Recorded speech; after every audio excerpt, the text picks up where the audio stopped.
Like there's a bunch of stuff that's happened to me in the last 5 years that sometimes I go like, God, I wish I realized that 10, 15 years ago, but I just wasn't in the position to be able to accept it, even if I did think about it. Look, there might be lots of reasons as to why there isn't a readiness for us to talk about stuff, or even whether there feels like there is a necessity at any point to talk about our experiences. With respect to hearing really overwhelming news, there is a very kind of neurological basis as to why we may not, in those moments, actually express what's happening for us or express what we would like to express. Actually, there's a really great book that I'd recommend, and I'll pass on the show notes for the show notes. And it's by Dr. Bruce Perry and Oprah Winfrey, so it's very accessible.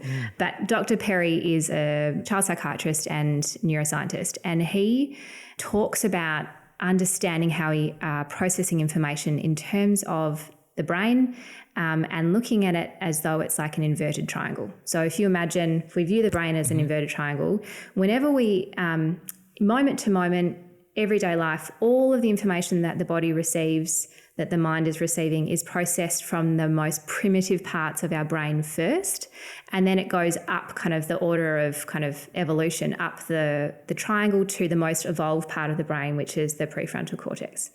So at the bottom of the triangle is where we process essentially whether we are currently safe or unsafe.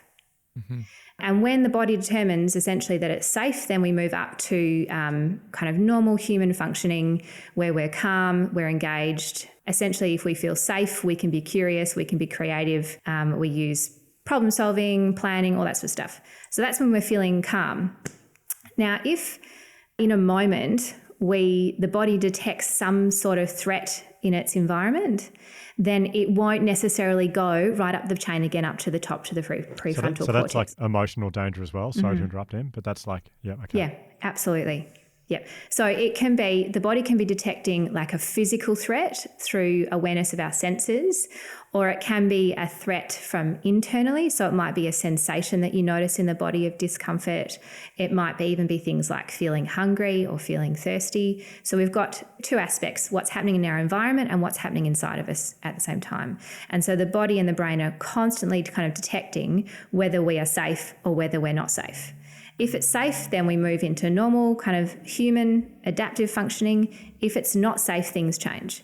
And this is where you guys would be really familiar with the activation of the fight or flight response. So if you imagine in the wild, let's just say an antelope detects a lion approaching, then it will quickly activate the release of adrenaline into the bloodstream that will make sure that the antelope can flee quickly.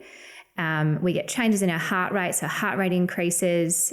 We get dilation of pupils so we can see better. The ears become more acute with hearing. So these particular functions help us to stay alive.